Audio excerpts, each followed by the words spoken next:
Alrighty, before we get started, I'd just like to mention a couple of things. I believe in step 2 with the insulation of the foam paneling, it's a good idea, you can see here, to spray some expandable foam in. It holds it in place, it secures it, you can trim it off later really easy, so it's not going to affect your installation of the wood paneling. It's a bit of peace of mind that it's not going to be rattling around while you're driving, so that's one good idea. And also the insulation that I was talking about in my last video that I got for free from my mate's warehouse. Now this stuff is good, it's 6-layer, and it works really well. If you can find something similar, or even some of that foil-face bubble wrap, that's a good idea as well. But I didn't do a time lapse for this, it's pretty self-explanatory. Just cut it to size, tape it in. One thing I will mention though in my mistakes video is it's a good idea to tack on your wood beams here first. It's going to save you a lot of time and frustration later on drilling through the insulation or screwing through the insulation. So tack on the supports for your wood panels first, then tape on this extra layer of insulation. And so yeah, if you start watching the video and you're wondering why it looks a bit different, that's what I did beforehand, just to keep you up to date. But apart from that, let's get on with it. Okay, quick little recap. These are what I've chosen to line my walls with. Now originally I wanted to do red cedar because it smells really good and it looks a bit better, but the price difference was just too much. So this is $1, well, €1 per meter. The red cedar was about €4.70, yeah, €4.70 per meter. So to do my entire van in red cedar was going to cost me close to 900 euro, as opposed to this, it's going to be about 150. So maybe 200. So I'm going to line the roof with cedar, so you still get that little bit of smell. It will cost a bit, but I think it's going to be worth it.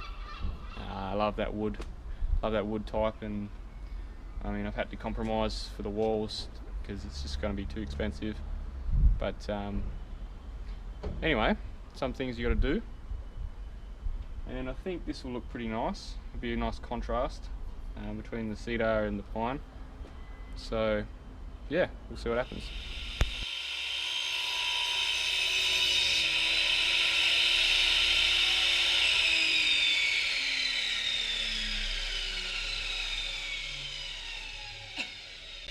First cut of many. Let's go. Woo!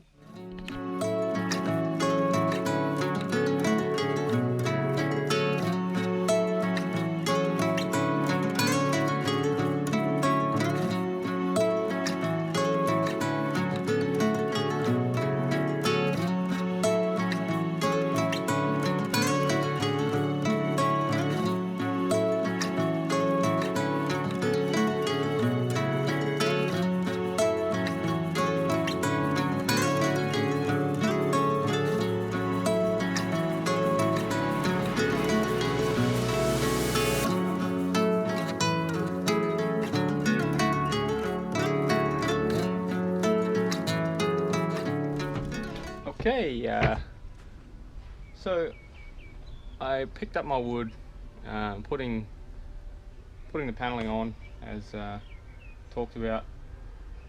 I've used up all they had now, so I've got to wait until Tuesday to get some more. So I thought, now that I've done this, I'll kind of show you. Starting to take shape, starting to look pretty nice. Got a lot of offcuts, so I can use them to fill in the blanks. But I'll show you the wood that I'm using. So it's, if you can kind of see, You got tongue and groove, I think they call this. I'm not a carpenter, so I don't really know, but I'm guessing that's what it's called.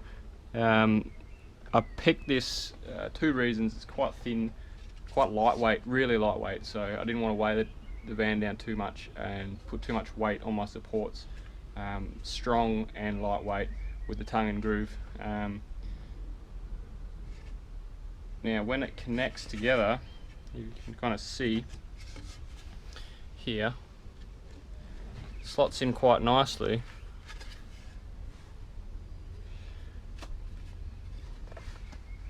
And then once that's in, you've got a nice little ridge here. And as you can kind of see, it gives a quite nice effect, and I guess making the whole connection stronger together. But yeah, it's a good type of wood and design to use. If you're thinking about which type to use, you know, just normal planks, but I'd go for this, lightweight, strong, and really easy to work with. So yeah, I recommend something like this. And if you've got a bit more money, you can get you know, some red cedar, which I'm going to be doing with my roof only. As I talked about, it's just going to cost too much. But yeah, it's a good type of wood to use, and if you're trying to figure out what you want, I'd go with that and make your decision for you. Today I am putting in my roof, my red cedar roof, because I love the smell. It's yeah, it's a beautiful smell to wake up to, go to sleep to, any time to. It's a real kind of cabiny smell, real homely kind of smell to it. So I put a couple in now, just to see how I was going to do it. That way you guys don't see me looking like a dickhead trying to work it out. But I'll put the rest in. It's going okay. I've only got a few supports. Got one here, one there, one here. I've had to leave this one because, as you remember, I drilled through my roof here, so I can't really tack into there. I don't want any pressure on that because that'll probably break the seal where I've sealed my roof.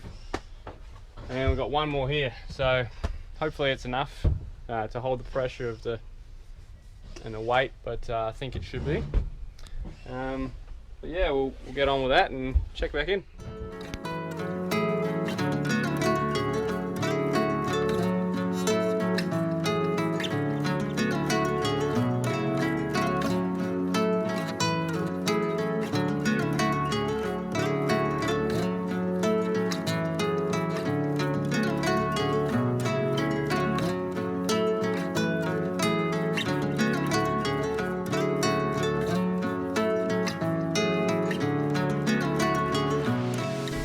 Finishing off this last bit of paneling, it's roughly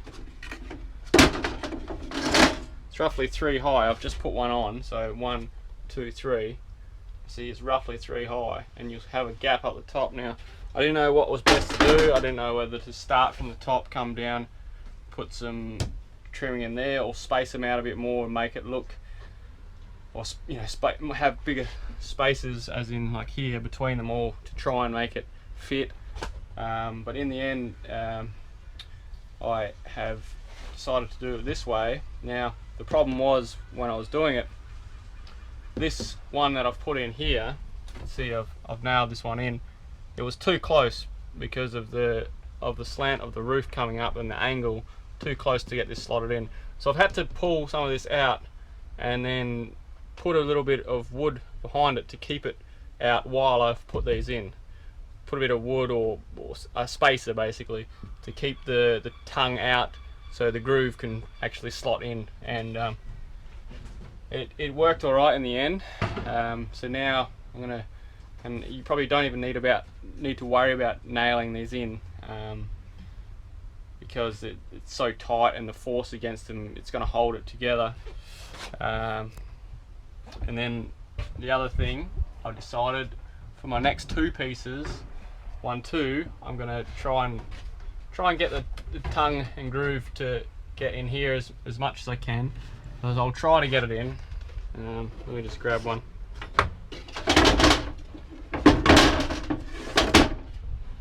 So I'm going to try to get this to sit in, and I've put 2 supports here and tacked them on just there. They didn't have to be strong because it's not holding much weight, and I think it'll be fine. So I'm going to put some supports along here. I'm going to slot this in here and have 1 and then 2, and then with the remaining gap you can kind of see there, I'm just going to run some little flashing or trim, I guess, whatever you call it, and I think that'll be okay. So we will see. And the other thing I was kind of umming and ahhing about was because of these supports in here. See, they protrude out a lot further than the rest. So I was thinking about putting single bits, like a single bit, leaving this support out, single bit, leaving this support out, and continuing along. But once I've put these spaces in, I've kind of realised that it's kind of made it flush. I reckon it's going to be enough to possibly get a nail in. I might just, with the nail gun, I might just use a longer nail. Instead of 35, I might use 50 or something like that. So it still goes through into the wood. And it's going to save cuts, it's going to save time. But yeah, I mean, this might not be the best way, but I think after about, an hour and a half of just procrastinating and thinking and feeling like, oh, I'm not doing it the right way, came up with this and I'm happy with it. So we'll see how it goes.